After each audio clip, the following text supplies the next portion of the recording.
Okay, now we'll go back up. So we're going to do some things that could take a lot of explanation. The other thing about these 3 assignments is we're going to do them fairly quickly, but they could each involve like a quarter of explanation.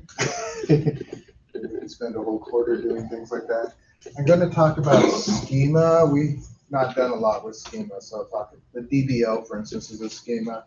We're going to create an object that belongs to that schema. We're going to create a role. We're going to create some logins. And then we're going to assign some permissions. We'll assign permissions to the role, assign some to the login to the role, and then see if it works. So let me get the SQL Server up. We'll do the admin first. One reason I want this up is that there's stuff to copy in the other ones.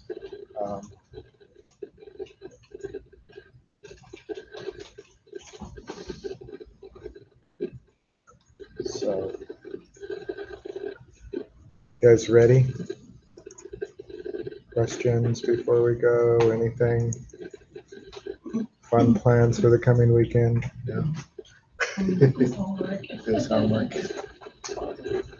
I'm driving to Idaho, so I don't know. If things don't get graded this weekend, that'll be why. But I'm going to try to grade them Friday, because I probably won't be home till late Sunday.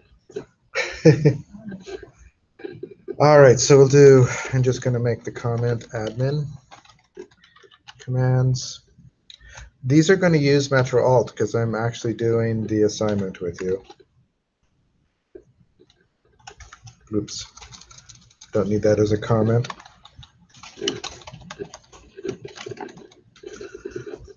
So I will run that.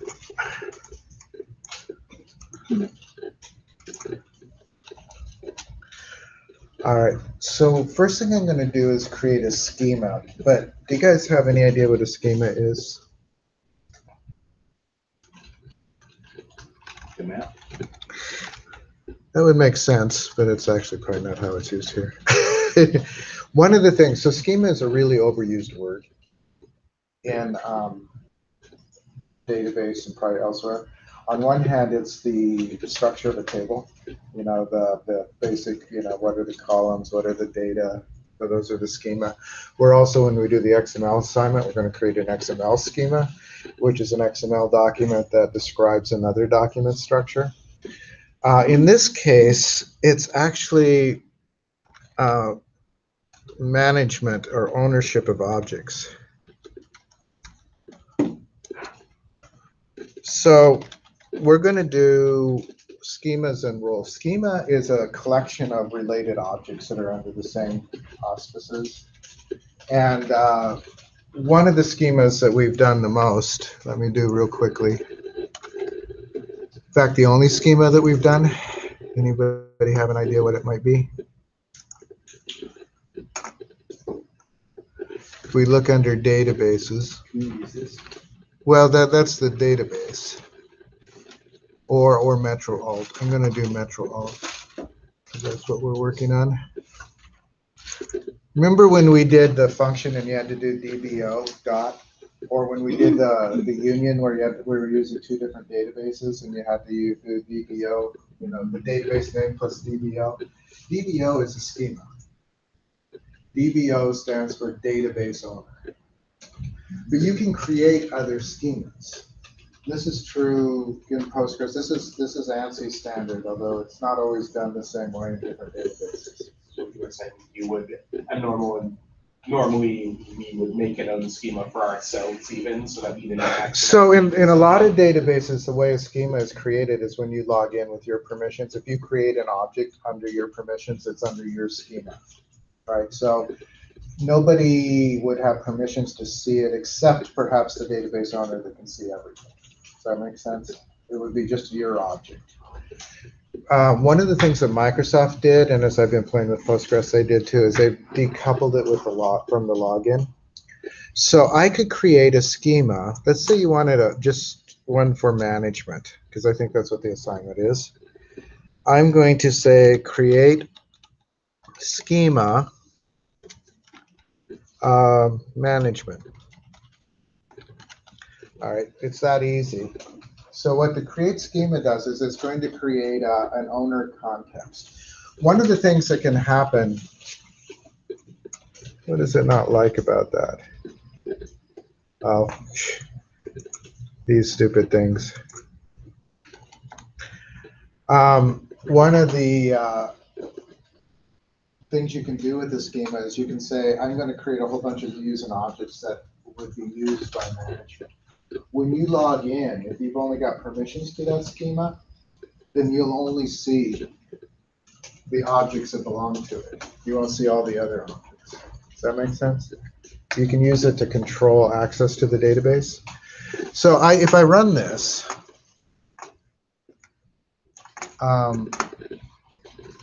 it creates a schema. And I left it zoomed because if we go down to security for Metro Alt,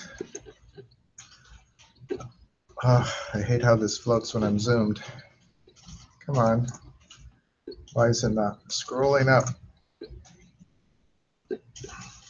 There it goes. So I go down to security here. I notice there's a folder called schemas, and there's now a schema in here. I might have to, there it goes, management. There's a management schema in there from before, probably from another quarter. But I just call this one management. So, excuse me, we'll go with the management schema, or with the management, the one we just created. But creating a schema, do you need it zoomed up more? Or? It's just under security for the database, and then there's a thing called schema. Notice all these built-in schemas. So there's DBO, which is what most everything belongs to. There's also access admin, backup operator, data reader, data writer. There's a whole bunch of them that are pre-built. My general sense of it, they're the same names as the pre-built roles, which we'll talk about in a few minutes. But my general sense of them is that their permissions are way too broad. They're not all that useful. Either way too broad or way too narrow. Like backup operator allows you to back up and restore databases, but it doesn't allow you to see the database, any of the data in the database. That could be useful, but. All right, so I'm going to unzoom just because my mouse floats so badly when I'm zoomed. It's just a create schema. Yeah, just create schema. That's all you have to do, and give it a name. So I'm going to create an object that will belong to that schema. I'm only going to create one. In real life, you'd want to go through and create all the different objects that would belong, that the management would want to see, right? But we're just going to create one, just so you can see. So I'm going to create a view, and I'm going to call it, it'll belong to the management schema, and the way you do that is you do management dot, and I'm going to call it employee info. Have we done one called employee info for views? This one says to do annual ridership. As a view, all right, we could do annual ridership. So let's do that. Whatever I do up here, whether it matches the assignment or not, is the assignment for today. Oh, okay. But I'll do annual ridership since it said that. So we'll just do as, and we'll do, I'm only saying that because if I vary off, I don't want you to think you have to go back and recorrect it. So I'm going to select, so it's for annual ridership, so yeah, year, and we want the bus rider, bus schedule, assignment. One of the things I would do if I went through this is rename things, I think. Bus schedule, assignment, date, is that the correct? Did I spell that right?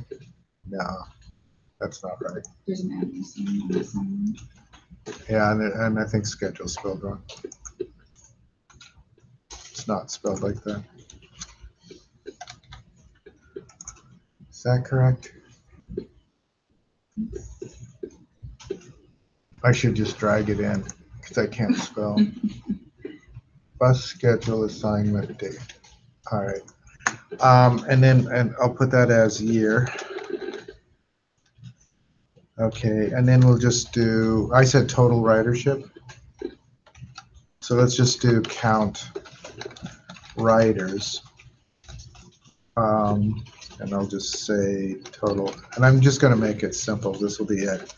From bus schedule assignment. And I'm going to alias that as BS. And I'm going to do inner join ridership. The point of this isn't the joins and the things, it's just the, and I'll do that as R on R dot bus schedule assignment key equals BS dot bus schedule assignment key. And that will be my view. Oh, I didn't do group by, sorry. Group by year. Actually, let's just copy that.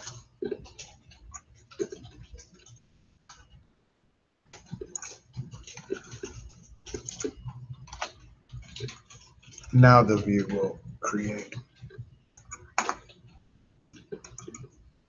All right, so one of the things, I'm going to zoom up a couple of times to show you where this is and what it looks like. So if I go to views, I'm going to right-click on that and refresh. Now you probably have more views than me, right? Sorry, what did you call that to execute it? To execute it? Code it, right? Yeah, you had to go from create to the end, from here to the end. So under views, if I get down there again, as I said, you probably have more views because you guys have done different assignments. But notice that it's management dot. Instead of DBO dot, it's management dot DW, annual ridership. So it is a, it belongs to the management scheme. Does that make sense? Everybody's worked sort of.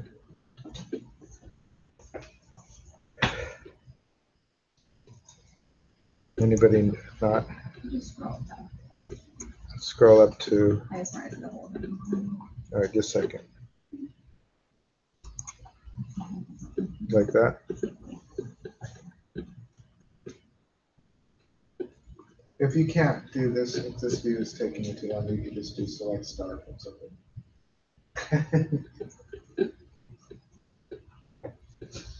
All right, so I just wanted to show, this is a schema. And again, probably you can have as many objects as you need under that schema. If you guys want to make a second object, or just be content with one. No preferences. Do one more? Sure. So let's do a simple one, the employee one that I was going to do. And again, it's just going to be create view, just like before. The only difference is that this one will belong to management. So you do management dot whatever the name of the view is going to be. So let's do it as employee info. If you have something by that name, just rename it something else. And I'm just going to say select employee first name.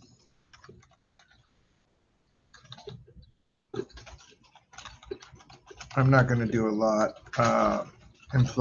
Employee last name. I'm just going to get their email too.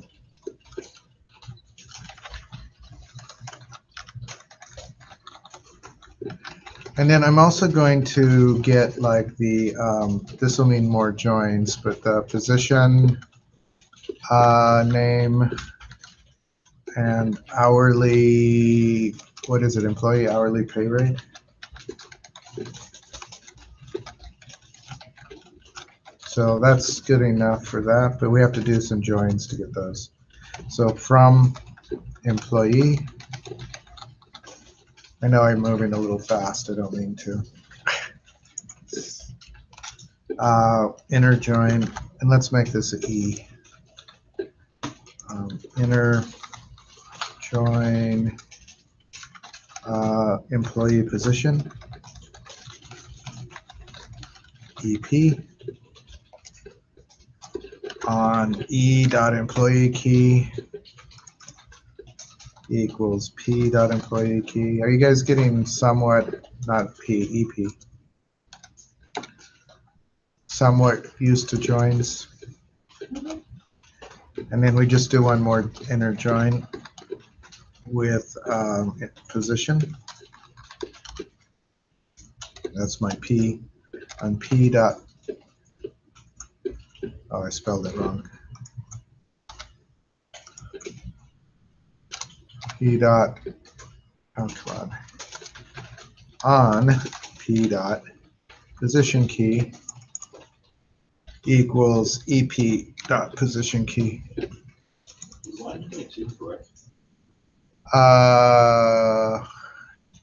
Yeah. Oh no, it is not. Good eye.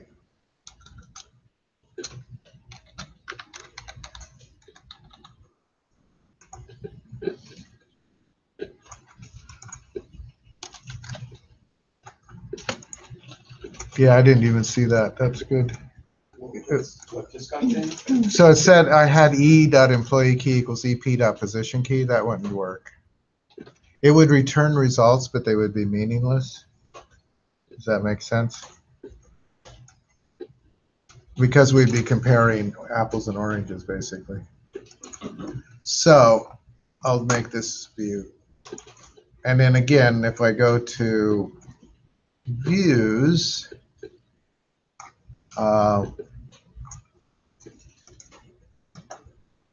and refresh,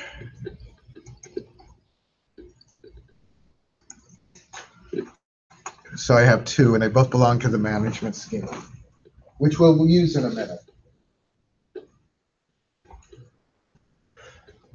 If you ever look at Microsoft sample database, if any of you ever looked at, oh, I'm trying to remember the name of it now. Not Northwind, but the bicycle shop one. Anyway, everything's divided up into schema. Every table belongs to a schema. There's a human resource schema. There's a product schema. There's a, there's all sorts of different schemas. So they've divided everything up into schemas, including the tables, which to me doesn't make sense. It makes more sense to divide the views and store procedures and things like that into schema. All right, so that's schema. And schemas are, as I said, they're basically collections of objects. Objects like views and stored procedures and triggers. Well, triggers belong to tables, but stored procedures and views primarily. Tables can be in them too. So we got two objects there. So I'm going to create a role. And I suspect, I'm going to zoom again. I'm going to go look under security for roles. There might actually be a management role already. There is not. That's good. Now, again, there are all of these built-in roles. Does anybody know what a role is to differentiate it from a schema? Like different permissions. Right. Each It's person basically has. a bundle of permissions. Schema is a bundle of objects, and a role is a bundle of permissions. That makes sense. So I'm going to create a management role. And let's zoom down. So I'm going to do a go. These goes, you can run each thing without it. It's just if you don't like the red underline. I'm going to say create role, and I'm going to call it management role. This is not hard. I mean, as I said, it's pretty self-evident. So that created a role.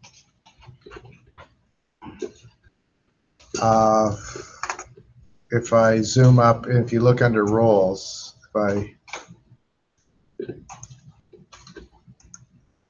if I refresh under roles and open up database roles, so I'll zoom again real quickly. You'll see under the roles there is a management role right at the bottom of the screen. I'll lift it up a bit, except this is in the way now. So we have a management role. There is a graphical way to do this, but I would, it's easier actually to do it in SQL.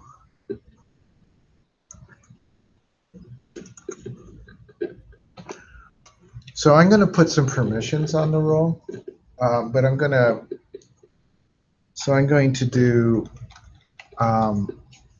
alter role. Is it the alter role that I want? No, I know what it is. Grant, and you can do whatever permissions you want. Again, permissions tend to fall into the same things as like the triggers. Usually it's permission to select, it's permission to update, it's permission to insert, it's permission to do insert, update, delete, create, alter, and drop. Those are the basic permissions. So I'm going to do grant, just select on, this is a little bit weird, I'm going to do schema, :management to management role. This double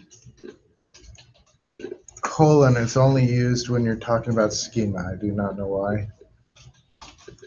I know where it comes from, but I'm not sure entirely why it's still in SQL. It comes from C++. It's an operator, a membership operator. So what we're doing is we're going to grant the select permission to this role based on the schema. So anything in the management schema they can select. Does that make sense? I'm going to grant a couple of other permissions on this too. But I'm going to execute this one. So we've got that. And then I'm going to do grant select insert update on employee to management role. So I'm going to let them have the ability to select, insert, and update on the management role, on the employee table. I think that might be all the permissions I want to give. Should I give them permissions to do the employee? Probably, if I was being realistic, I would also grant them those same permissions. And you could run these all together.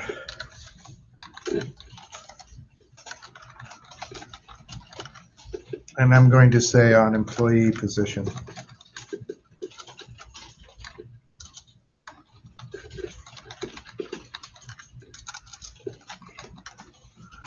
And they would need all sorts of other permissions and things, but I'm not going to give them anymore. Did I forget to copy? Oh, to management role.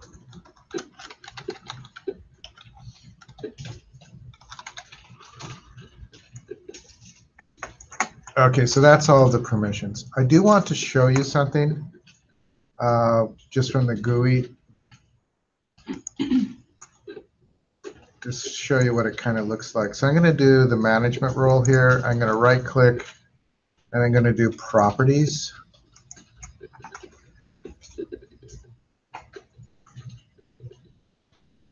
Okay. So this is the management role. Interesting, the management role is owned by DBO, right? Because we created it when we were DBO. Under securables, it shows the things that we gave permission to. The management schema, the employee, and the employee position. Down below, it has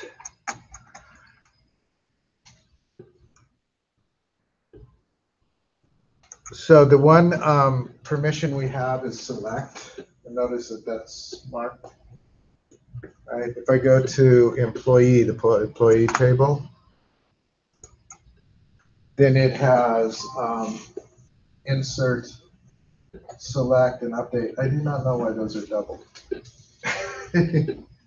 So it shows, in the graphics what we've done. So a couple of things. There's grant, with grant, and deny. And I'm not going to go into those too much, but generally you just want to grant things. Deny is actually not ANSI standard, because if you are not granted a permission, you do not have it, right? So unless you are explicitly granted a permission, it is denied. Okay, so anything not granted is denied. I think the only reason for a deny in here is if they're granted something in another role, you can deny it separately, right, for that. With grant is something you can do in a stored procedure or something. So say they don't have permission to do something.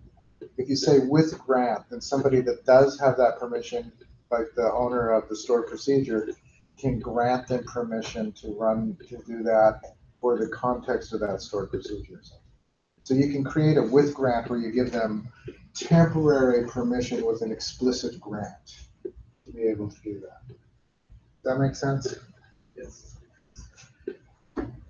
So, you could set it all up in this GUI, but I actually think it's easier. Can you set it up like that with the date, and then you would just change the data you need? Kind of like There's actually, these are absolute. There's no dates on it. It's from the moment.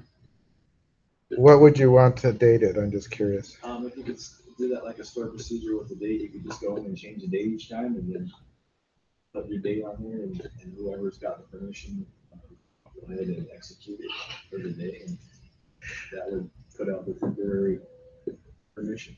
Yeah, although I think most of the time what they do, somebody has ownership of it. They have permission to run it. You want to do as little maintenance as possible, so you don't want to have to change things fairly often. You could create a stored procedure that changes the permissions if you wanted. It would be a little weird. One of the things too, you can assign permissions to individual users and logins, but I would suggest not doing that. I would always suggest building a role. And the reason is basically that it's so much easier to maintain. If you assign somebody to a role, they have that whole bundle of permissions. You don't have to go through and add all of those. If you want them not to have those permissions, you just remove them from the role. And it's so much easier to maintain, particularly if you've got a database with thousands of users. You do not want to have to individually assign and retract different permissions. SQL Server, by the way, has a really rich security model. You can get really fine, what they call fine about it.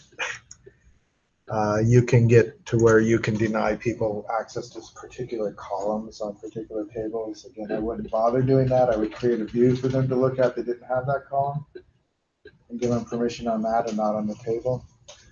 So, but it has a really rich security environment. If you go to something like MySQL, it's really primitive. You have logins and permissions on that login, period. Nothing else. Oracle, Postgres, they have fairly rich security environments too. MySQL was set up to be just a content manager, basically, so for the web. It does get used for more than that. But all right, so we have a schema and we have a role. The role has some permissions on the schema plus a couple of other permissions. What's missing? Anybody? A user or login, right? So let's create a new user. Now there's a couple of things about, there's actually two levels in SQL Server. Anyway, there's the server login, and then there's the database user. There is an exception to this, but as a rule, we log into the server and then are mapped to a database as a user. Does that make sense? So I'm going to create a login. And there's different ways to do this. I mean, this could, as I said, we could spend a lot of time on just this topic, just the security of it. But I am going to create a login. I'm going to call it a management login. And before I do this, let me look at logins. I don't want to make a login that already exists. It does not. Okay, so I'm going to create a management login. We are doing a SQL Server type login. We could do, there's two kinds of logins. Well, there's actually multiple kinds of logins in SQL Server. But the two basic ones are SQL Server login, where you have a username and some sort of password, or possibly a certificate or an encrypted key or metrics. We're not going to do any of those. We're just going to use a password. The other one is a Windows login, which is what we've been using all quarter. When you log into your Windows account on the virtual machine, you automatically were logged into SQL Server. And you can do that. You can do that with Active Directory. You can go through and assign every user permissions on the database. The permissions that you have in Active Directory are not necessarily the same as what you have on the database. You basically map people to roles in the database to do the permissions. Microsoft says that its preferred way of logging in is Windows. Right? But if you have a shop with Macs and Linux machines or something, you're probably going to have to use a SQL Server login. So management login is the name of the login. I'm going to say with password equals, and we're just going to do our standard password, although pass might be a better one. You can also do something like default database equals metro alt. That's a legal, actually I think it doesn't have quotes. Okay, so that's legal too. It doesn't do a whole lot. It just means that when you log in, that's where it's going to go first. So I'm going to do this, and it completed.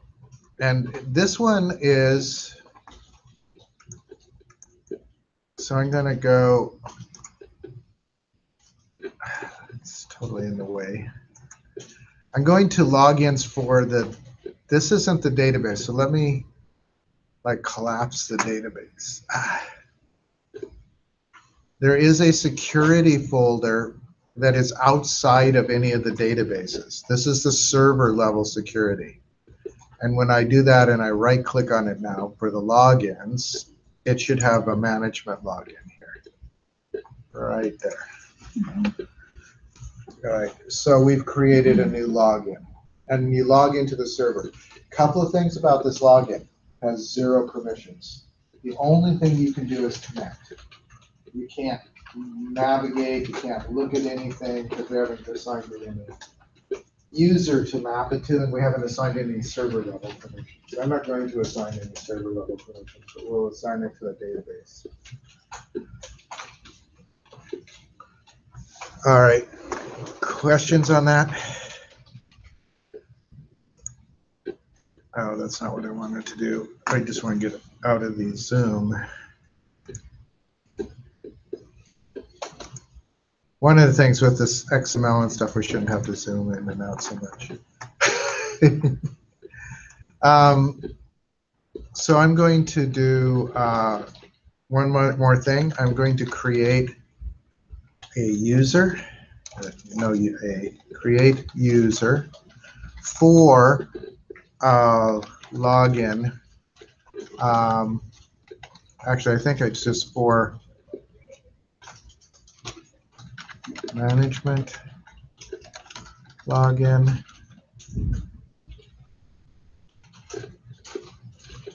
Is it for login? I think it is for login.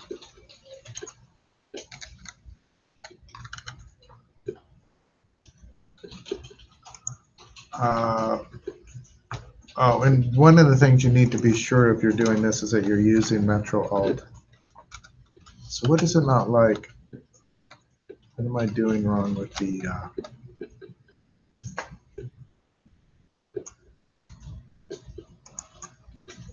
create user?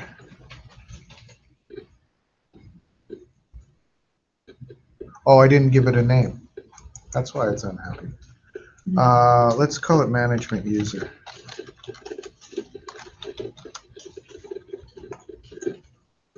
All right, so this will create a user inside of Metro Alt that is mapped to this login. So when they log in, they will be mapped to this user in Metro Alt. And you can have them, they can be mapped to more than one, right? You can have a user that's in more than one database.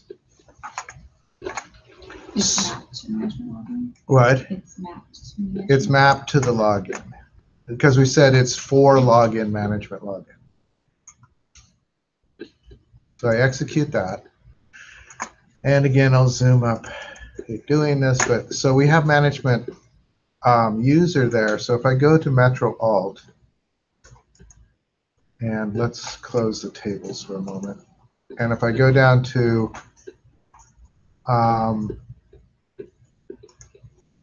the security here, and instead of roles, I'm going to collapse the roles.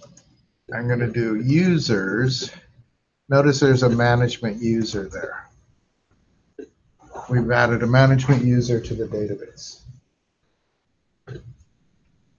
And that's the name of the user as opposed to, now what I'm doing is I'm basically creating a login for a role so that everybody that has the same role would log in that way.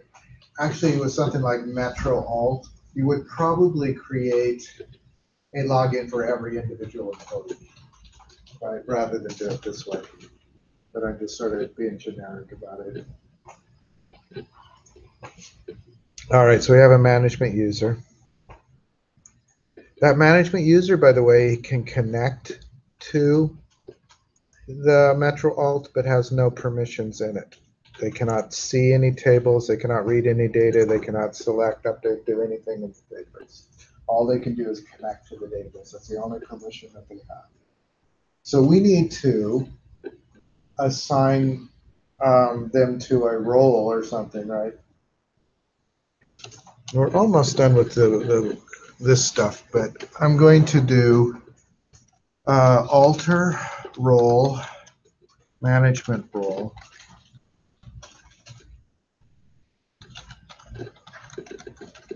Add member, management user, and management role should be part of that.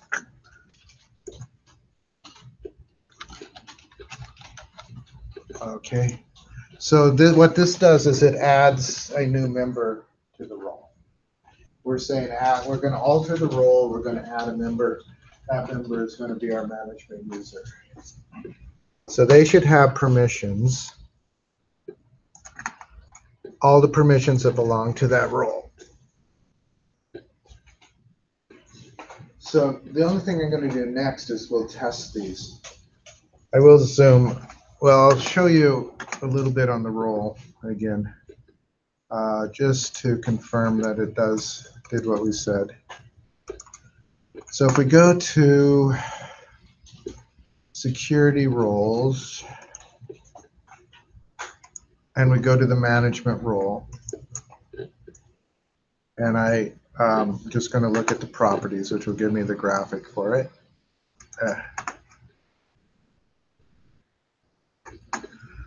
I just wanted to show you when you do role members, Notice we have management user as a role member. Yeah, So they cannot alter the role because they don't have the. oh.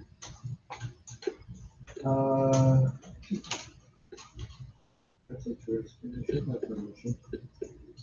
I had that happen, but I just misspelled something. That's Admin for management user, that looks okay. It allowed you to do create user though, Yes. I have. and you created the role.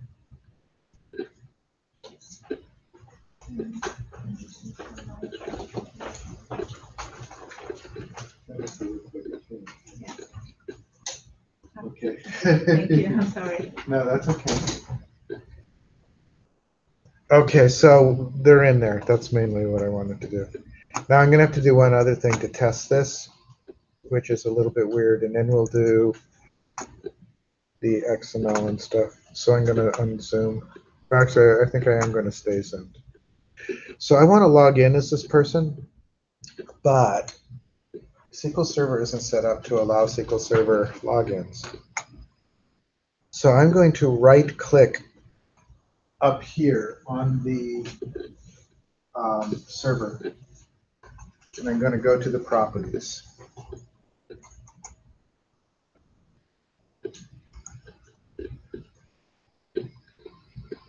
Okay, so it's over here. I am going, God, I hate how this bounces. I'm going to go to the security property. Let me see if I can pull this up. All right, notice how it says Windows Authentication mode. That's the only mode that it allows right now. So the only login that it's going to do is, so we need to change it to SQL Server and Windows. So it'll allow both SQL Server and Windows. And then we need to go down here and do OK, and we're going to get a warning. And the warning is some of your configuration changes will not take effect until SQL Server is restarted.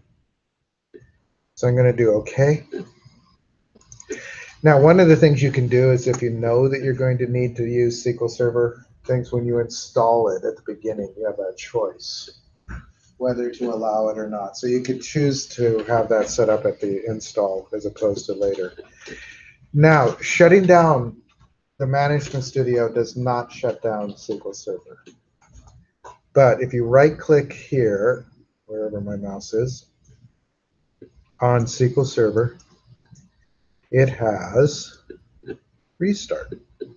You don't want to do this if you're in production, right? I mean, so that's why you should probably decide on this well ahead of time. You don't want us to do that, do you? Yes, you do need to do it if you're going to follow what I'm doing.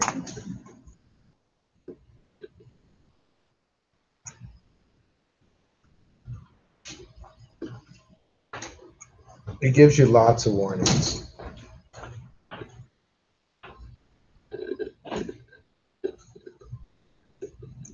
And it will start and restart.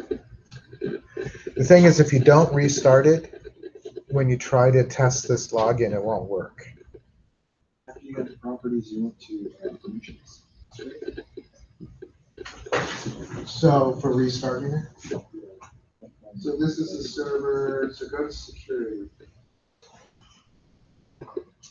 Change it to SQL Server and Windows. Do OK. Do OK. Then right click over here and do a restart. And you can have lots of warnings, so let's follow.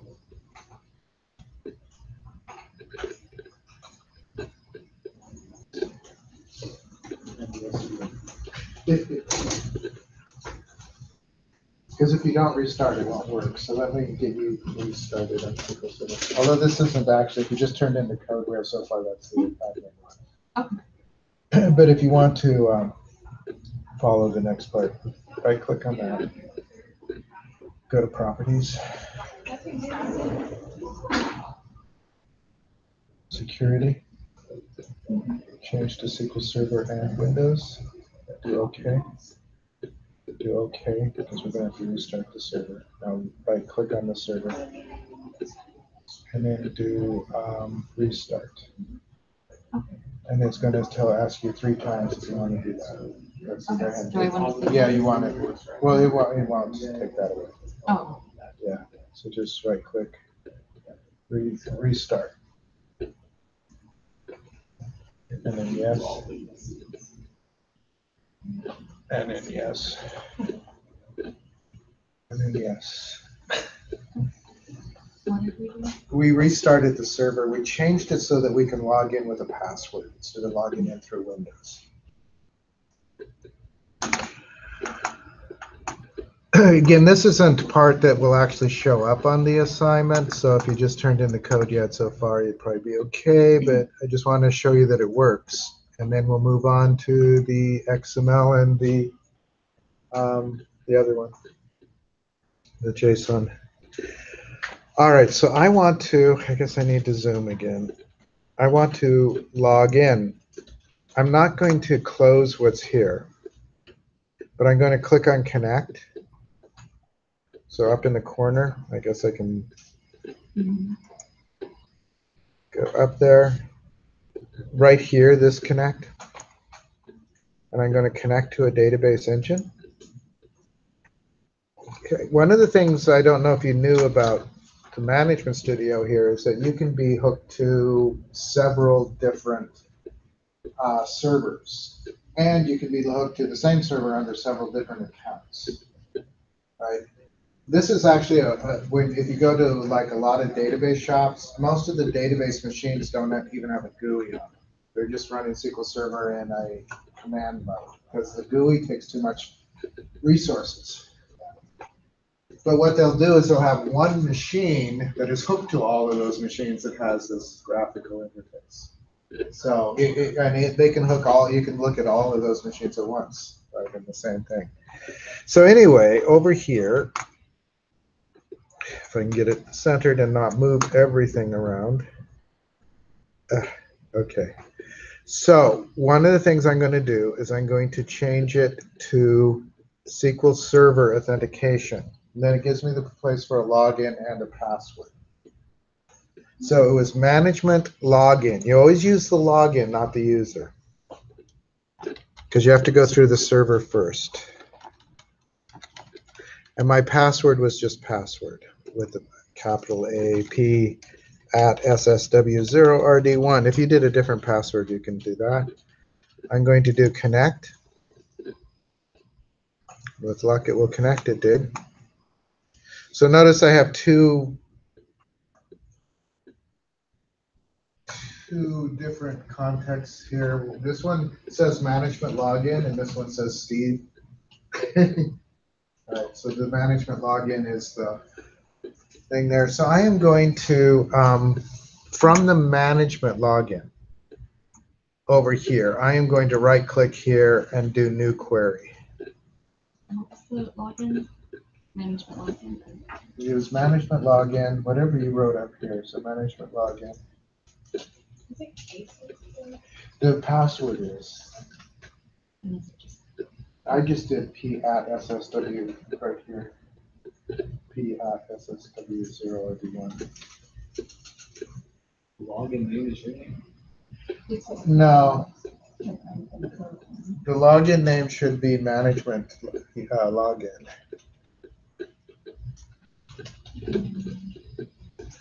Why is it doing that? Let's see what you've got for your role. You got role. Maybe just copy that. Yeah. That won't let you. Lowercase? It shouldn't matter. Management. That looks like it's spelled right though.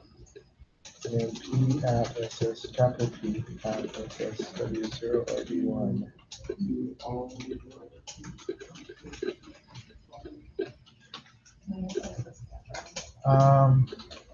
Login failed. You ran all of these, right? Mm-hmm.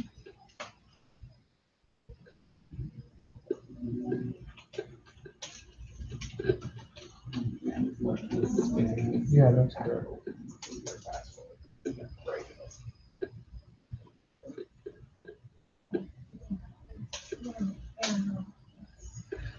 try typing it in the papyrus, but we can change the password. Yeah. Just go normal.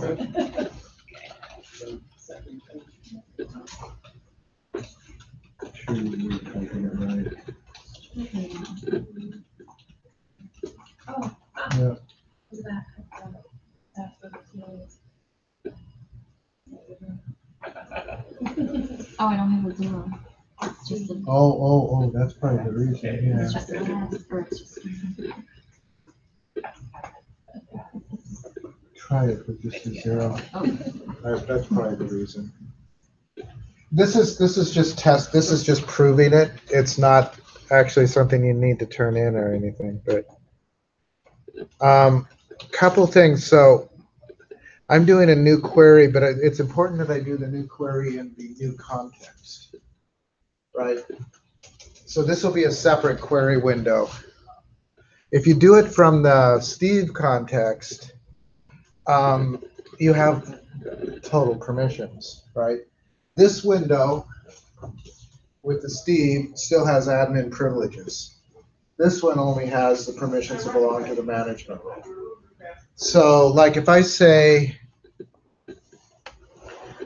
so I'm going to open up the database over here while I'm still in Zoom. I can see, should be able to, I can see all the databases. But if I try to open like Community Assist, it tells me I don't have, it's not accessible. So I get an error that it's not accessible. If I go to Metro Alt and I look under tables, I only see two tables. I only see employee and employee position, because those are the only tables I have permissions on. If I look under views,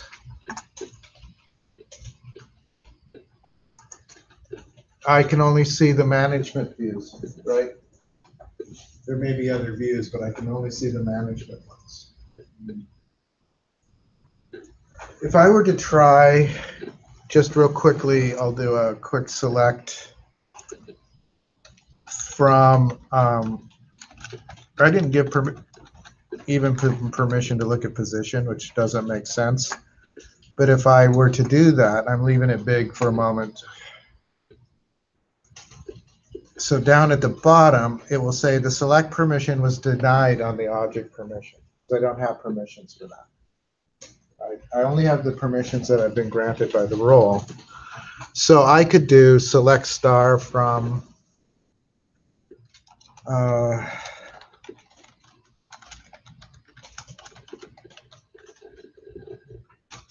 so management dot, I'll do the annual ridership. That should work just fine.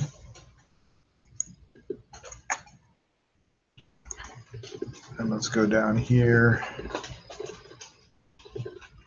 There it goes. So I can see the year and the total. Right, that works.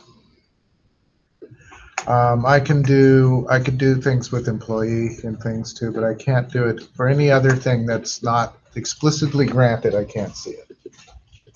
That's all I wanted to show, is that it does work. Couple of things, when you're testing things, it's good to have an admin window open, because if this is not doing what you want, you can go back and make changes, right, over in the admin. And we are going to go back to the admin,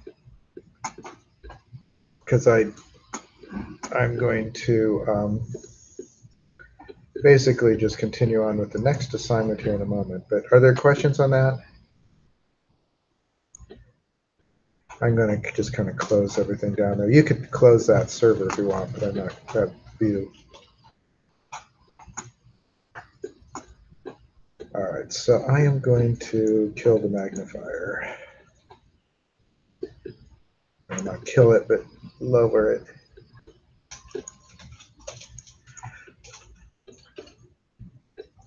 So I guess if you were to turn in from here to here is basically the admin assignment. So I'm going to say end admin assignment. So you know where to turn into different things. All right. Question? It also asks us to back up the database. Oh, it did ask you to do that? Okay, let's do that real quickly. So I'm going to actually, one of the things I'm going to do is I'm going to go down to a folder here, and I'm going to go to local disk C, and I'm going to add a new folder, and I'm going to just call it, we could call it backup or we could call it temp. Let's call it backup, I guess. And the reason I'm doing it there is it's just, when we do this, we're going to have to write a path, and C is an easy path. Whereas if you know, go off. So let's do a quick backup. So on C drive, I can zoom up if you want. You named it backup? I just named it backup. Doesn't matter what you name it as long as you remember what you name it. So I did a folder called backup. You could also do it temp, whatever you want. I just did it at C level, as I said, so that the path is easy. Let's see if I can remember the syntax for this. I can go look at it if I don't.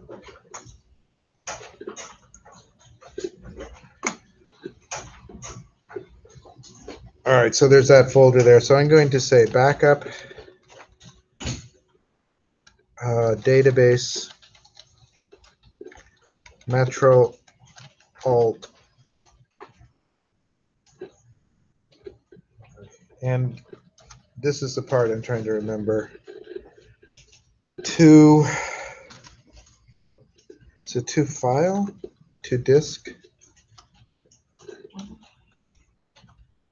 Trying to remember the syntax.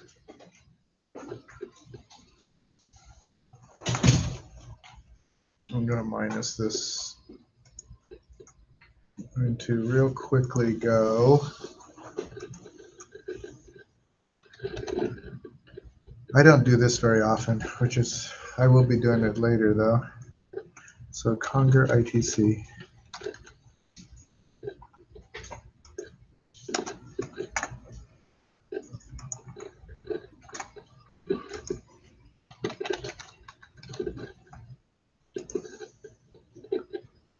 All right, that's way back. Let's go to one that's a little newer. So like March.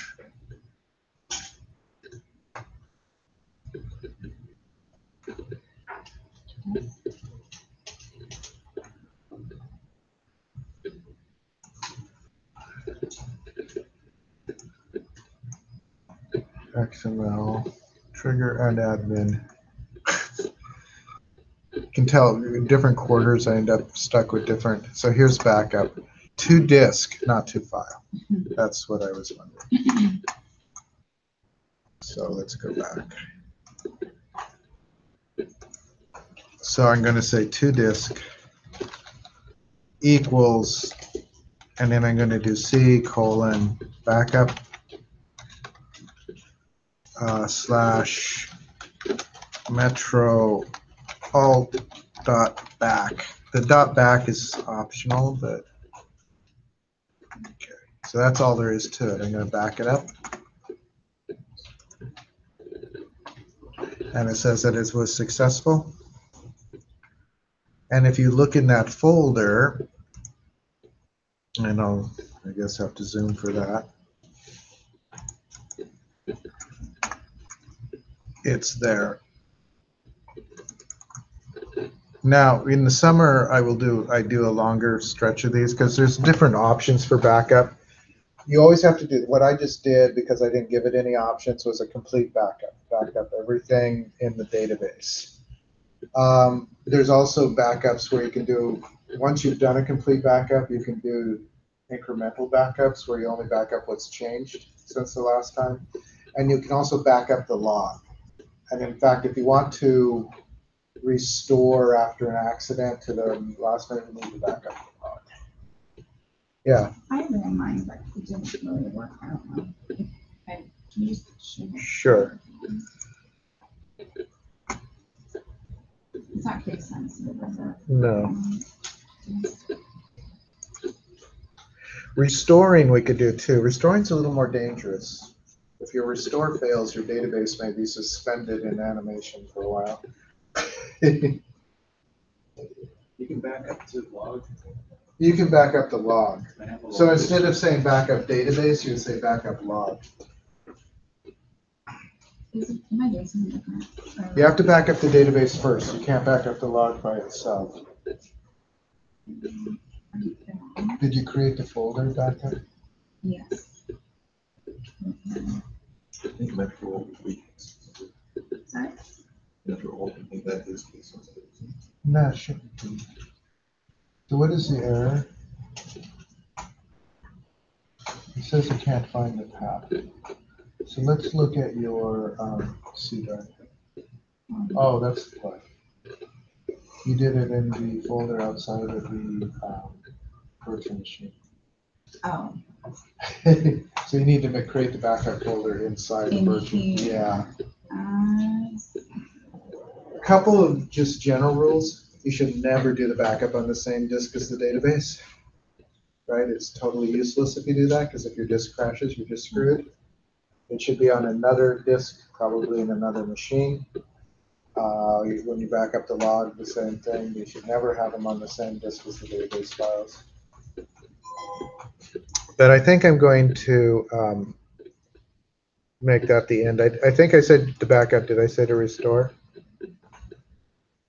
If you want to restore, if we look at that, I want to get through the other two things.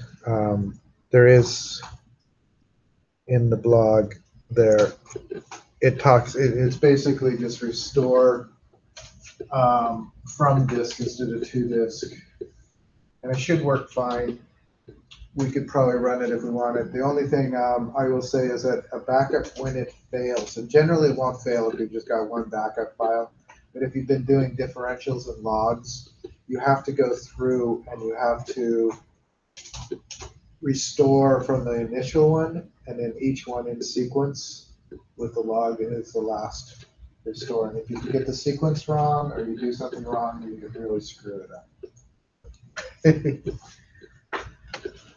But it's basically just, I'm not going to do it right now, but I'll copy that in there just so you can have it to see. I will post all this, so if you don't get it down, you will still have the assignment if you want. So let's go back here. Okay, and then we're going to do the XML assignment. I think we'll get through them because the next two are really quick.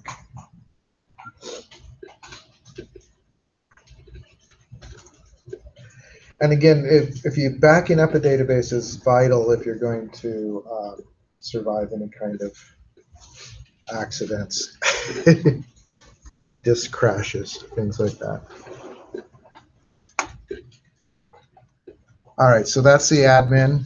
I'm going to do begin XML.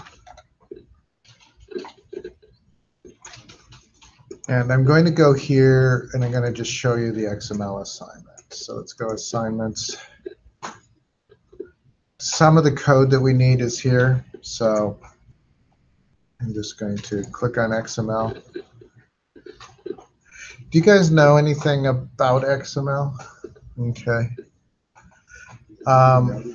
What? Language used in browsers. So it's used, actually it's used everywhere. If you were to look at what's going on underneath, XML is literally everywhere.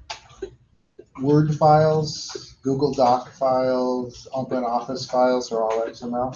In fact, they all use the same format, which is why they're interchangeable. There's SVG for graphic files are all XML. A lot of data is transferred as XML. That's why it's in databases. The thing about XML is it's usually generated by a machine and consumed by a machine. So it's, you know, you don't see it except when you're initially creating it or when it's, when it fails. So, I mean, one of the reasons why there's XML in a database is that it was the premier way of transferring data from one database to another. It revolutionized the web because it no longer mattered. It used to be before the XML and before JSON, which is actually the more current one, that if two companies wanted to collaborate, you know, pass like invoices back and forth, they had to have the same software. They had to agree that they had to, you know, we're both going to use Oracle and we're going to use this front end and we're going to use that, and then you pass it because they were passing binary files. But with XML, you could identify the data, you could define it, and you could pass it, and it was platform, operating system agnostic. It didn't care. It was very easy to read through it and transform it into whatever you had. So it didn't. You could do business with anybody. They didn't have to agree on the software anymore. You could just do whatever. You could have SQL Server here and Oracle there and Postgres or something over there, and it doesn't matter because the XML does it. XML is just a tag language. It's a lot like HTML, except it has a little bit stricter rules than HTML. It is case sensitive. Every tag has to have a closing tag. You can get away with not closing some tags in HTML. But it's the basic idea. I have done whole quarter classes in XML, but not for a while. So the first thing we're going to do is we're going to create an XML schema. And what I'm going to do is there's a couple of ways to create an XML schema. And if we wanted to, we could go into Visual Studio and we could do it. I don't know, do you guys want to go through that process? Because if you create a document in XML, it's actually to create a schema. All you have to do is go up to the menu and say, create XML schema, and it creates one for you. That being said, what most businesses do when they're going to agree on transferring information back and forth is they get together and they write a schema by hand that they're going to agree on. An XML schema is an XML document that describes the structure of an XML document, not itself. You know, it describes the structure of another one. The advantage of that is that it means that if you have this schema, when you get a document, you know how to parse it. If it matches the schema, you know how to parse it, you know how to program against it. You don't have to worry about it. It's an automatic thing. And if it doesn't match the schema, you can reject it. All right, so SQL Server will do that too. I'm just copying this just to be quick. And what I'm going to do here is we're going to create, actually, here's a question. Yeah, create XML schema. And I think actually it has two words, XML schema. And then I need to give the schema a name. And I don't know what did I say what to name it in the assignment? I said maintenance notes schema collection. Yeah. And that's actually the other thing I have to write here. Ooh, I shouldn't have done that. All right, that's all right. When I copied that, I killed the other thing I copied. So this should be schema collection. And I'm going to give it that name. I'm going to do as. I'm going to start an open quote. I'm going to go back and copy what I had originally copied.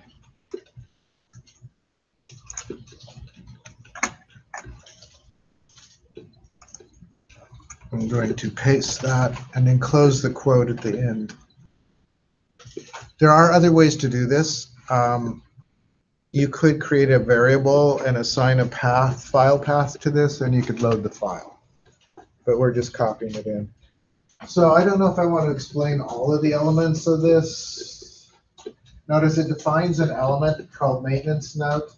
It's a complex type because it contains other types. Again, we could spend a whole quarter talking about XML.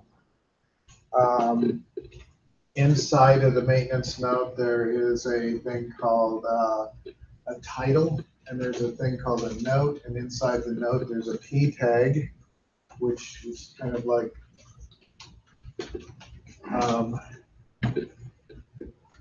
HTML, and then there's an element named follow-up, and then it closes that up. So basically, it says that everything is going to, every XML document that we accept is going to have this kind of thing.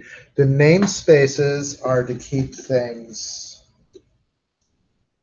unique and grouped. What happens when you do like a namespace like HTTP metro-alt-com maintenance note, they aren't actually, it's not actually an HTTP address, it's just a unique string. They tend to, the naming convention is to use HTTP addresses even though there's nothing there.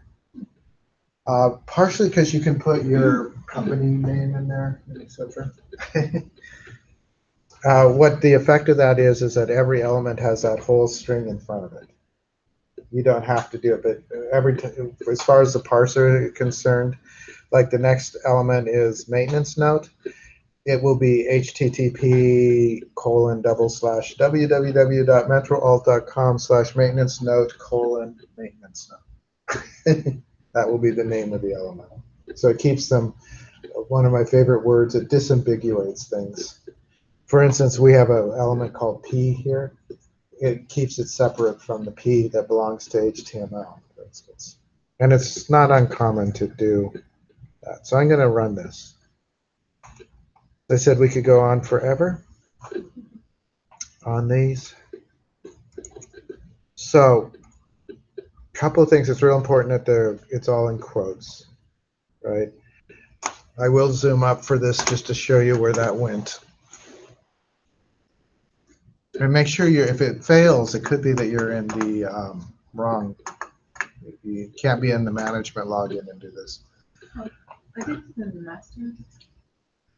You don't want to do it in the master either. You want to be in Metro Alt.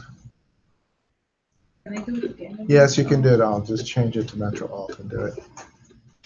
So if I look at databases up here and Metro Alt, I guess I need to zoom up another one.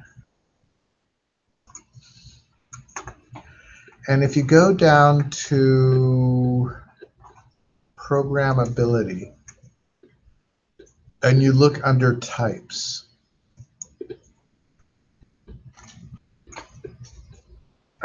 trying to get it where I can see it. So there are user-defined data types, there's user-defined table types, user-defined types, and there's XML schema collections. And right now we have that schema collection here. Right. That schema collection is like a type. You can, and this, you can do this in Java and you can do it in C#. You can take an XML schema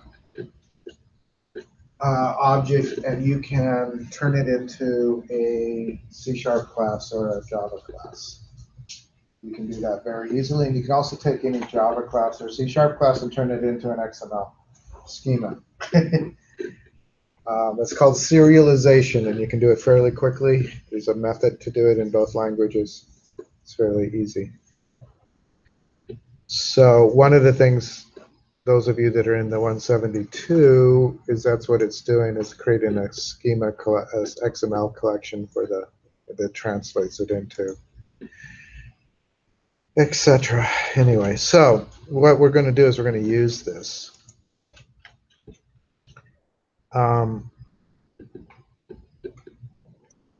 So I think,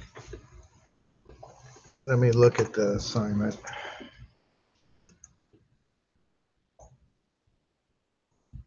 And we're going to do a couple of other things too here. Actually, the assignment doesn't have a lot of other things, but I will show you a couple of other things.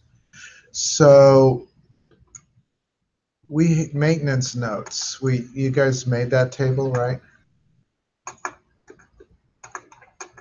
When we were making tables.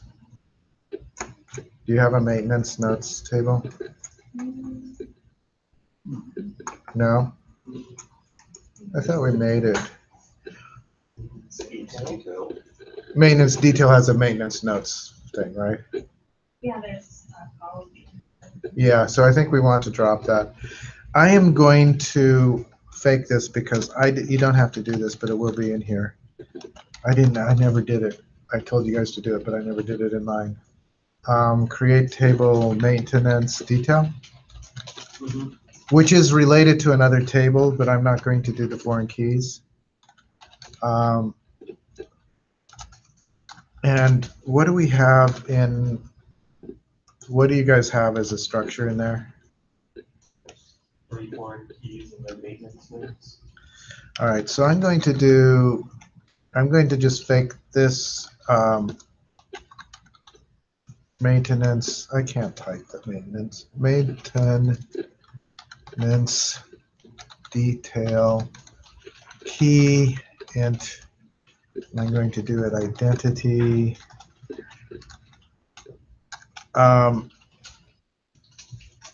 And I'll make it a primary key. And then you have like 3 foreign keys. So I'm going to actually just skip the foreign keys, and I'm going to add the maintenance notes. Maintenance notes. And what type of, that was just in bar car? And what kind? 255. All right, we're going to actually drop that, but I want to have it there to drop. Okay, so this is my fake table. You can use your table. I just need that table so that I can drop the. So I'm going to alter table maintenance detail.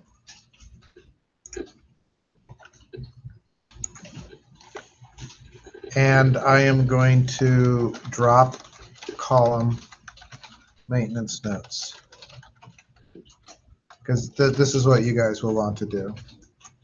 Did I spell that right? No. Maintenance.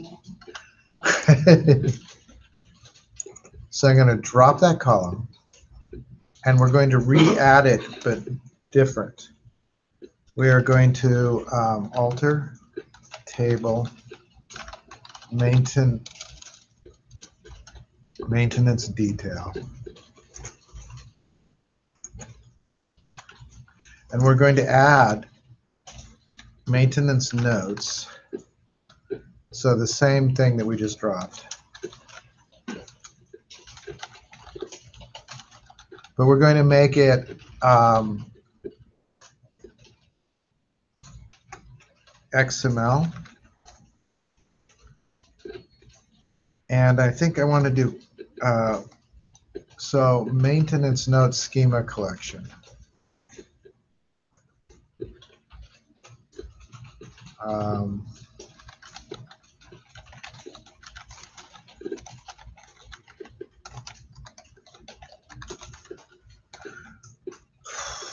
If I spelled that right.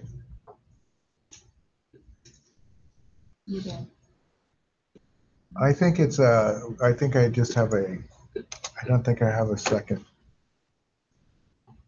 So one way to do this, just to be sure I spell it right.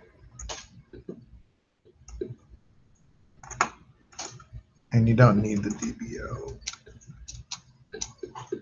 And you could get rid of these, although it doesn't matter. So what we're doing is we're changing it from a text field to an XML field, because XML is a native data type in SQL Server. And we're saying that it has to conform to the schema collection.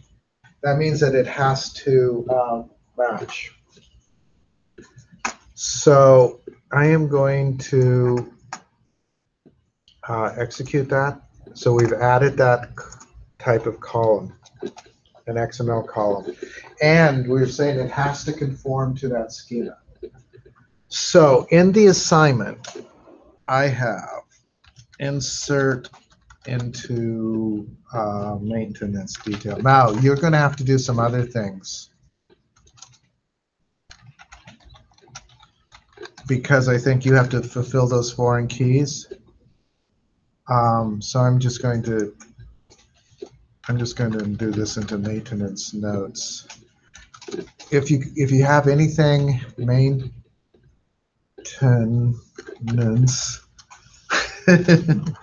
notes, I should have named it something different because I can't. You're probably going to have to. You might have to do a quick insert into maintenance in order to do maintenance details. Does that make sense? I don't have. So anyway, what I'm going to do is I'm going to insert this XML file.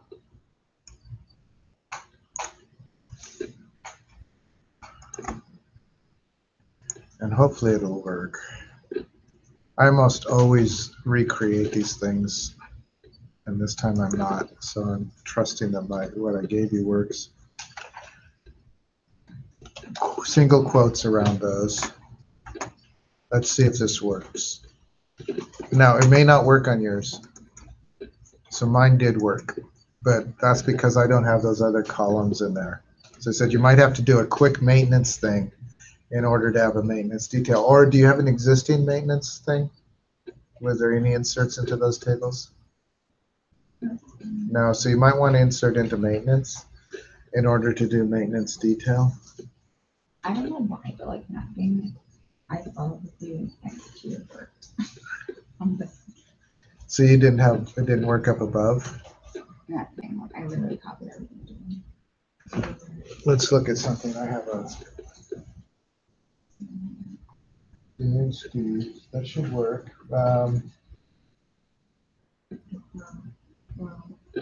Yeah, did when you ran that, it didn't work?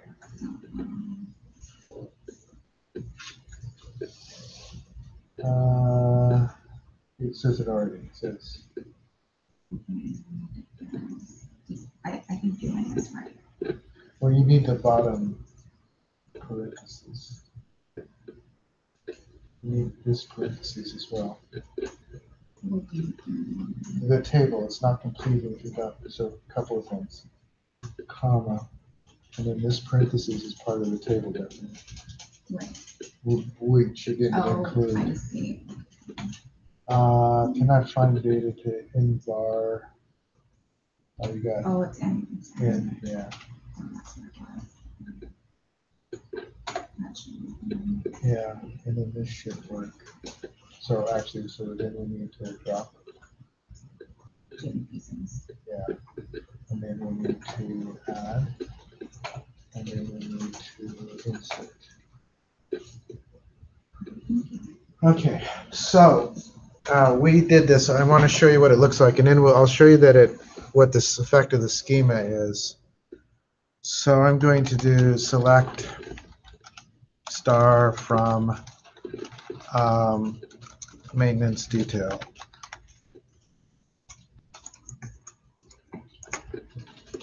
All right, so notice under maintenance notes, we have like a link here. And if I click on it, it shows me the XML file. Right, so the XML file is in there. I'm going to try to do the insert again one more time. Got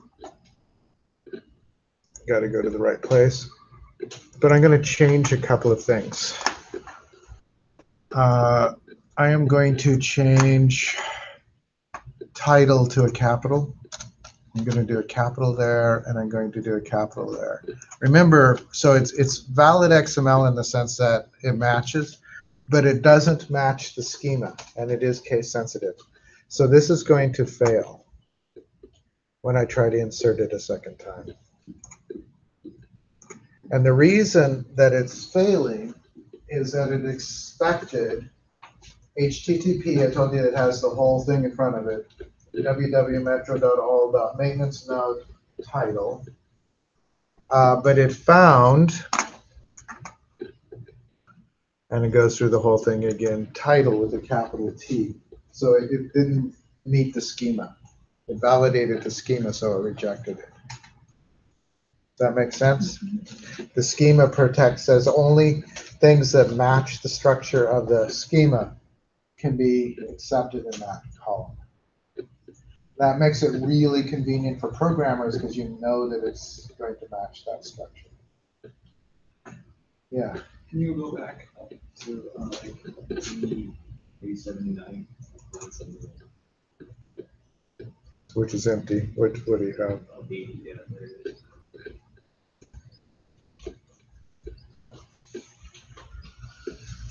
I'm going to show you two other little things, and then we'll go on to the JSON.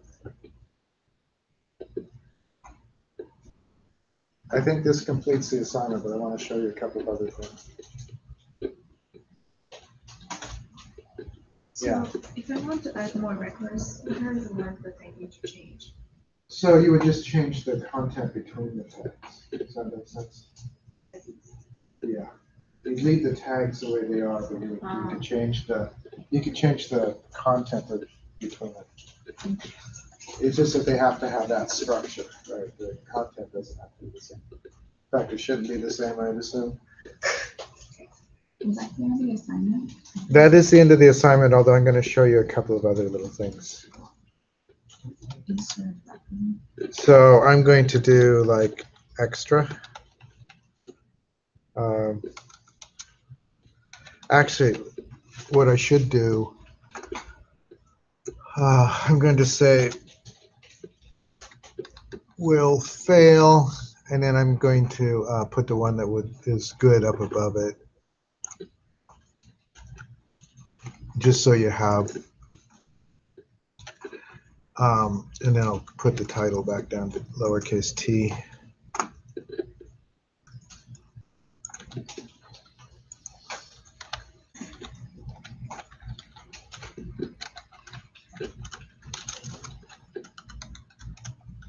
So I just want to show, and then I put right here extras. I'm going to do 2 extras, and then we'll go on to the JSON one. And I think we'll finish in time. I wanted to show, this isn't part of the assignment, though it probably should have been. Select star from, let's do employee. And I'm going to say for XML raw. So this is getting from the employee table. And notice it just returns this as a link. And if you do this, it's turned it all into XML, but it's turned it into attributes, which is fine. Notice is row, employee key. So each of these is an attribute and then a value, and row is the element. So it turned it all into XML. It is an XML fragment, which is why the second row has a little error thing in it. One of the rules of XML is it has to have a root element. It has to have an element that surrounds all the other elements. But if you're importing XML into an existing document, you don't need that root. This is one way to do. So this is XML. I'm going to show you a couple of other quickie adaptions. So I'm going to say XML raw, and this time I'm going to do elements. And it'll look quite a bit different when I run it. This time, instead of them being attributes, they've been turned into elements. Still have no root, but there is that. And so let's go back here. I could say, and I don't remember if it matters what order. I'm going to say root, and I'm going to say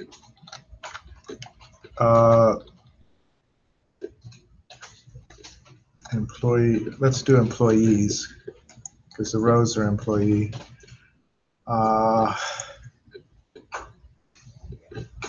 And instead of row, I could say employee.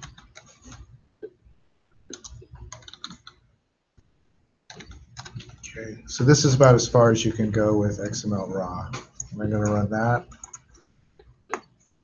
And now it's not a, it's no longer a fragment. It's a complete XML document because it has an enclosing element root. Instead of row, it now says employee, and then it goes through all the fields and does. So you have an XML document. And you could do where, like if you want to limit it, right? And you could also, instead of a star, you could say what fields you want in there. And it's pretty easy to transfer this off to, say, a C# program or something to do things with it. Yeah. It's just, so that's the wrong one.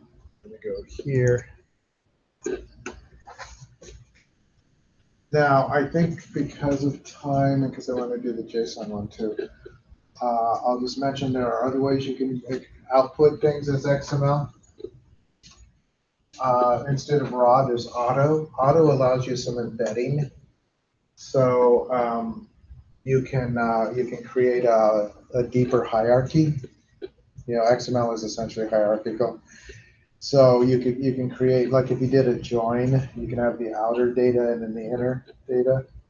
So you can create things. And then there's a explicit, which allows you to map each element in the table, each column into table to a specific position in the XML document. I mean, you actually have to create the XML document in the query, which is kind of complicated, but you can do that. So I mean, there's a whole bunch of XML stuff built into SQL Server. And this is an ANSI standard thing, actually, from like 1972. Later than that, might be even later, but they started adding XML as part of the SQL statement. There's also XQuery is built into SQL Server, which means you can query your XML documents using XQuery, which is a query language that belongs to XML. All of that we could spend hours on, and weeks and months, but we will just mention it for now because it's kind of extra. Unless you're doing a lot of export to other databases or export to applications, you're probably not doing a lot of this kind of stuff. And more and more stuff is moving to JSON.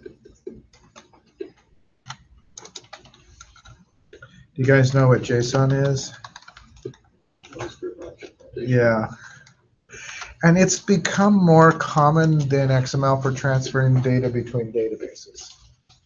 For a couple of reasons. It's lighter weight. XML, as you can see when you look at something like this, you have a lot of extra text, right, for the tags. Basically, all the close and open, closing tags. It just puts a lot of, there's just a lot more to it. The files are bigger, right? One of the things the XML, the World Wide Web Consortium said when they created XML is that it is not more efficient or less. Basically, they said they were willing to accept the quality of the text. It has some advantages. XML has some advantages in that it does. My brain is gone. It gives you better definition of what the data is than JSON does, but JSON is lighter weight, and it's been being used quite a bit. So, and a lot more lately. It's also, because it's JavaScript, it's instantly compatible with web pages. All right, because web pages understand JavaScript. So I'm going to go to assignments. And we're going to do this one fairly quickly, but it is the last one. So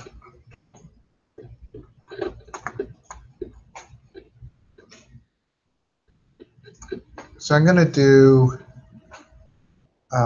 so I said bus barn because that's a simple one. So it says to do bus barn is JSON auto. So I'm going to do select star from bus barn for and this is just like for JSON auto, just like the XML pretty much. And it creates, I don't like the way it does this in some ways. I'm going to format this a little for you. It doesn't do this for you. It puts it all out as one long string.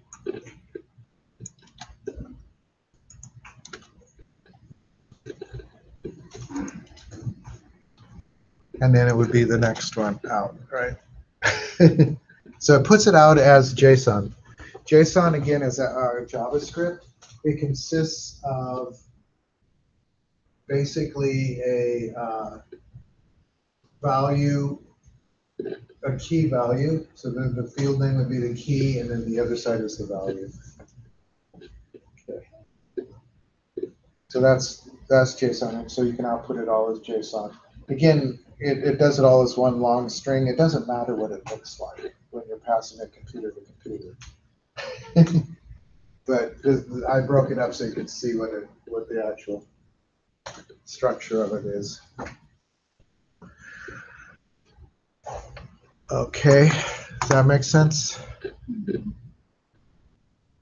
I need to figure out. I think I'm off screen now. So let me close a few of these. Yeah. All right. And then let's look at the next thing.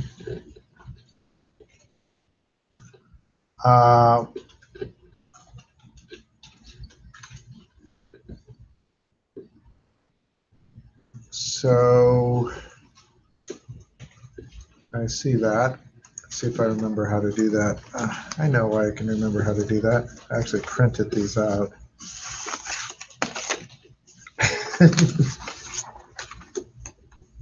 All right, so I'm going to do, this is JSON Auto, and I'm going to do one with JSON Path where you can be a little bit more specific.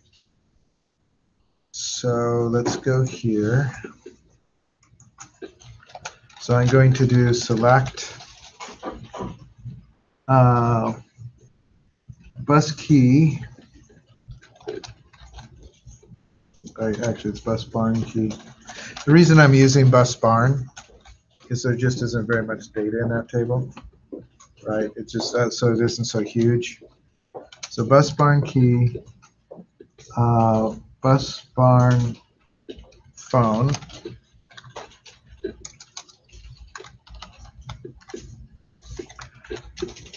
and then I'm going to do bus barn address as. And then what I'm going to do is I'm going to do address dot street. I guess it's bus barn street. No, just address dot street. Bus barn city as. And actually, I'm going to break the line here. As address dot city. What I'm doing is I'm defining, explicitly defining like a sub-object called address. Does that make sense? Bus barn zip code, because there's no state in there. Bus barn zip code as address dot zip code zip code. All right, from bus barn for JSON path. And the difference between JSON path. Now, bus barn key, why does it not like that?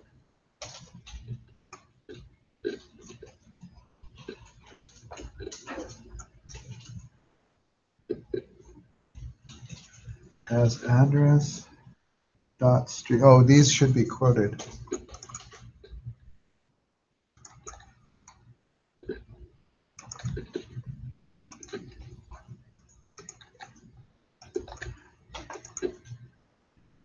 There, seems to be happy now.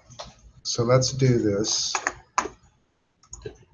Okay, so it gives me, and I'm going to break out that first one again.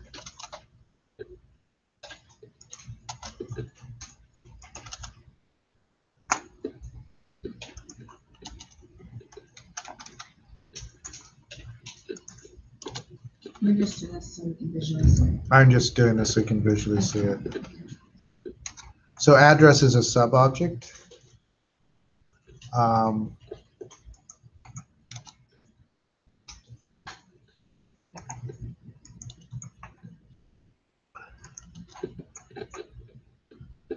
then it goes to the next object. So I created a sub-object called address.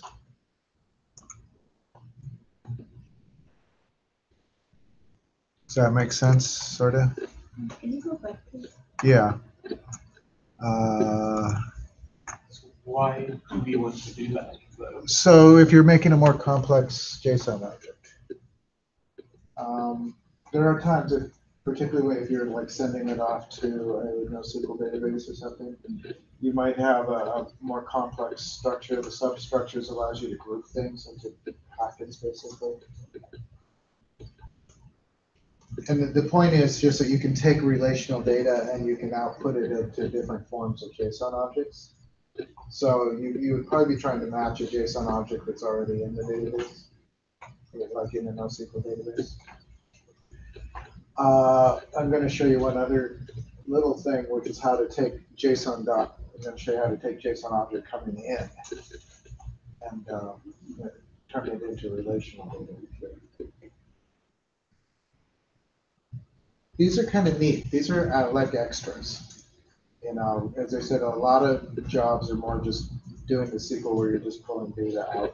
But occasionally, if you have to move it between applications, these are really useful for that. Did you get what you needed from that? Yeah. Yeah. All right, so I am going to go back to the assignment. I'm going to do this for one, and then I'm going to do it. There's a thing called OpenJSON. So I'm going to copy this.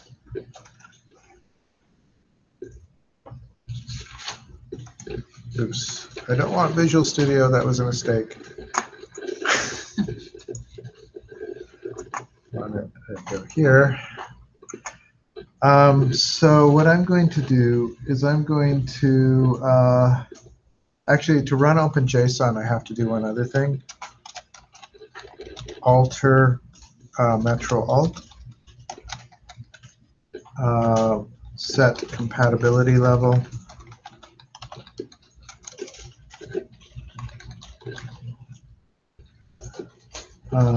Underscore level equals 130. And the reason I know that I have to do this is, alter database, Metro Alt, is that the last time I did this, it told me that I couldn't do it because I had an insufficient compatibility level. The thing is, Metro Alt, I made it a couple 3 years ago, and JSON is only available from the 2017 forward. So if you have an older version of the database, this won't work. All right, so having done that, I'm going to declare I'm going to declare a variable, and the data type for it is in varchar max. Okay, if you guys remember in varchar max, I'm going to set at JSON equals, do an open quote. Oops, it already had the quotes, unquote.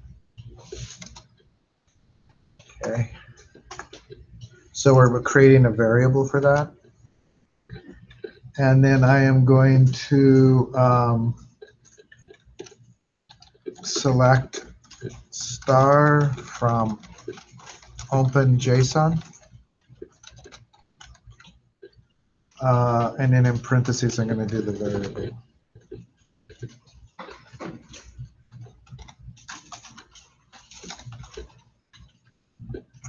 All right. So what we did is we declared a variable of, and it doesn't have to be called JSON. It can be called anything. And max just means that you can do up to 3 gigabytes of data there. It's not limited to the 255. We gave that a particular, JSON structure as the text for that. Did you get that online 1.1? I copied it from the assignment. In single quotes. So if you go back to the assignment, it's this line.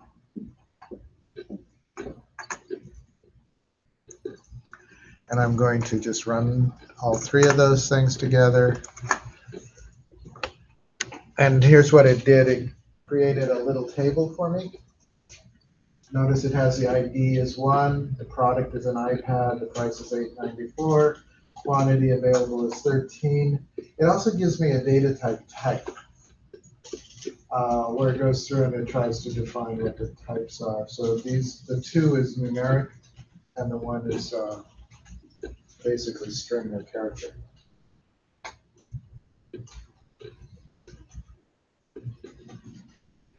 So it took that and parsed it into a little table for me. Now that parsed it into a table where each field is basically the key value and type. But I'm going to do this a little bit differently with the next one. Does that make sense, sort of?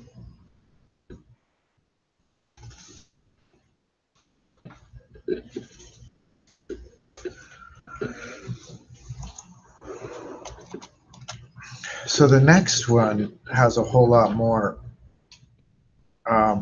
data. And we're going to try to, that's not what I want. We're going to try to put an output that looks kind of like this, right? So it has the ID, the product, the price, and the quantity. And we're going to use it all for these. So I'm going to copy up above here everything. Go back to SQL Server. I'm going to create a variable again. So I'm going to declare I'm going to call it products because that's what they are. It's not what I called it in the before, but I'm going to do that. And I'm going to do inVarChar max. Okay, I'm going to set at products equals, and I'm going to actually paste all of those in there. There's ways to bring it in as a file. And then I'm going to do a little bit more work in terms of how to present this. So I am going to do select star, from OpenJSON at product. Okay, but I'm going to add some stuff. I'm going to say with, and basically I'm going to create a little table here. I'm going to say ID int, and what it's going to refer to is $_ID.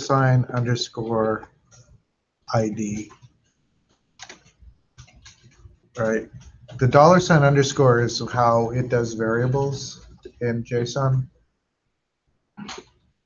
I'm going to say that the product is inVarChar 255, and it's going to refer to at $_ dot product. Okay, so the $_ is basically a stand-in for the JSON object that we're doing, comma, and I'm going to say that the price is decimal, 82, and it's going to stand in for $.price. And the price, if you look, I mean, up here we've got a price, right? We've got a product, we've got an ID, and the last one will be the quantity. So comma, and then quantity,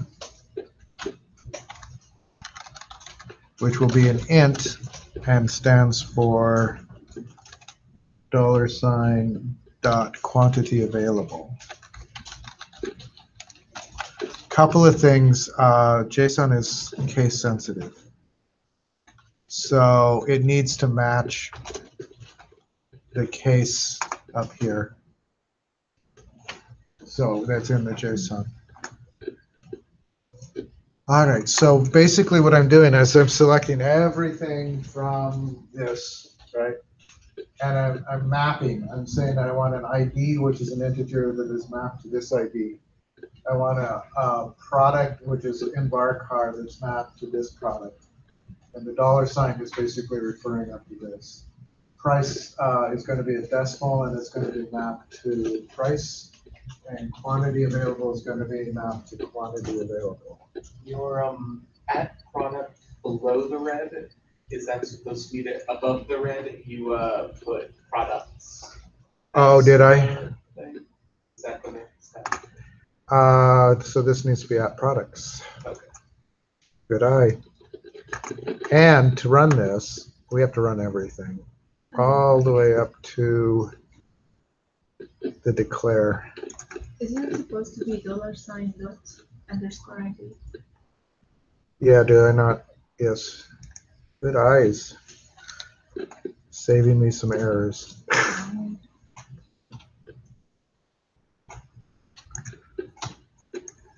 There you go. So there it worked. But it wouldn't have worked without those two corrections. Let's see what we have to just do everything. I already did that. You have to run it from all of it. You did it from all of it?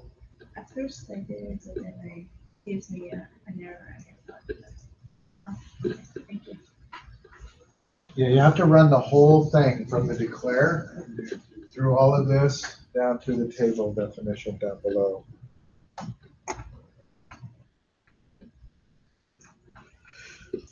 The point of this is simply that you can take in, like this could come in from Mongo or NoSQL, right?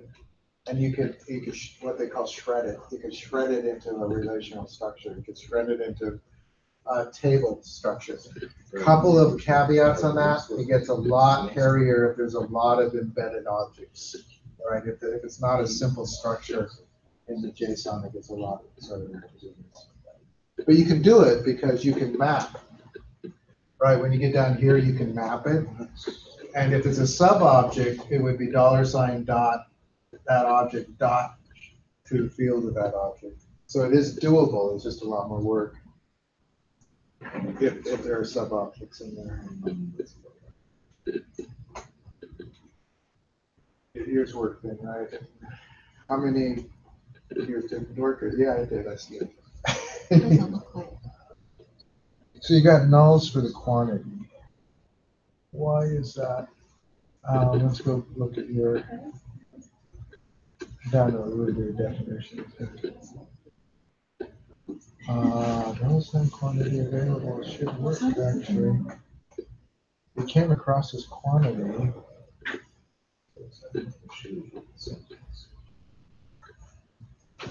That's weird. It should work. It shouldn't get nulls for that. Quantity.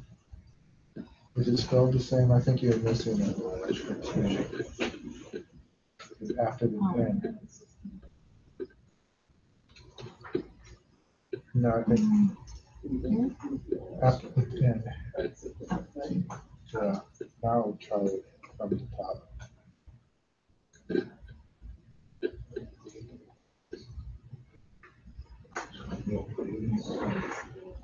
From there.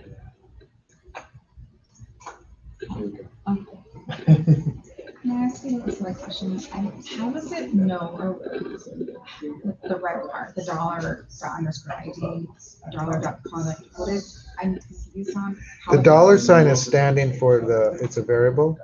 So it's matching the underscore ID is matched to the underscore ID. Down here, the dollar sign dot product, it matches it to product. The dollar sign dot quantity available, the dollar sign just says out of the variable, out of the text that we got in the variable. So this goes to quantity available. Price, dollar sign dot price goes to price. It just Okay. matches them. If you spell them differently, it won't recognize it. Got it. It just takes that information after that and puts down there. Right, it's pulling it from app products, which is all of this. Remember how we did app products at the very top? We declared a variable app products, and then we assigned it all of this. So all of this is stored in app products. Right, I get that. I was just trying to understand like how it knew. It's just like matching to. It's just matching. And if you spell something differently, or make any differences, so it actually doesn't throw an error. Like I'm going to change that to lowercase. What'll happen is that there won't be anything in there because it can't find it. See how they're all null suddenly? Mm-hmm. They're all null because it doesn't match that. It's case sensitive.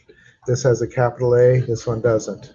So as far as it concerns, they don't match. So basically it's just pulling the name and matching the information provided back. Right. And that basically in JSON and in the way that this is telling it to match this value up here. This is just standing for the document variable. Okay, I do. It's just part of the JSON. JSON is its own set of rules within JavaScript. We're just mapping. We're just saying that this ID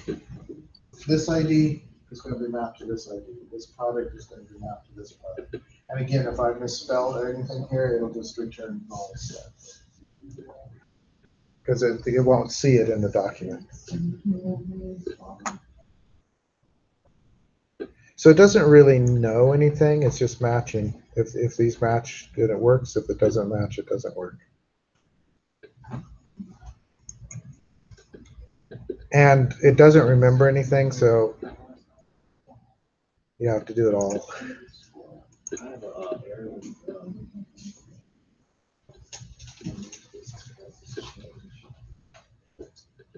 What did you do?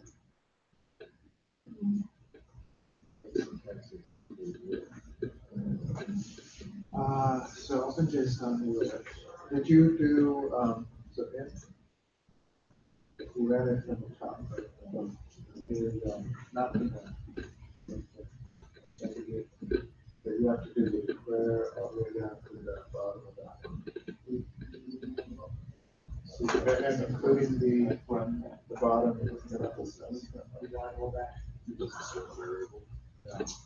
That was the one, yeah, so.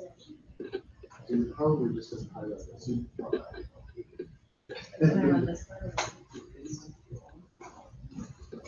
No, it doesn't store the variable. Now there are ways, like if you don't want to bring a big copy pasted thing in there. If it's a file, there is a way to assign open the file and assign it to the variable. So basically give it a file path, and then so you don't have to do all the text. Yeah. I'd have to think a bit to remember the syntax for that, but it's pretty easy. You just set at equals file and then where the file path goes to. But yeah, it doesn't remember variables.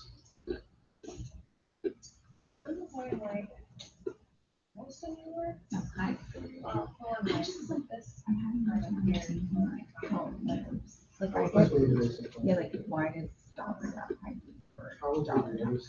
it's just basically saying you just go to anything that's product and match the information. Yeah, so these are what the JSON object is. Try this at key values. So if we have I kind of get it. Oh, I'm just trying to find it. Yeah, yeah. So this one. Okay, now try the next. Oh, Don't just just do that it, yeah. Now just do the other one. These are the Yay, ones. okay. So it's just a compatibility. Yeah. Because I made the database before the JSON stuff was in the data, was in data. So this is the end of those 3 assignments. I'm going to post the code, so you'll have the code even if you didn't quite follow it. And post them in 3 different assignments just because of the way our Canvas is set up right now. And I think I've posted in here where one begins and one ends. So I'll just put in JSON. And Monday is just open lab. And I will be around during finals week. Is next week fine? Yeah, next week is finals. So don't panic. Let me check. So I'm going to get out of here and kill the video. I will post the video too. But the code will be on the blog, and the code is the assignment this time. So you have at least 3 assignments done. All right, so I just need to kill the video.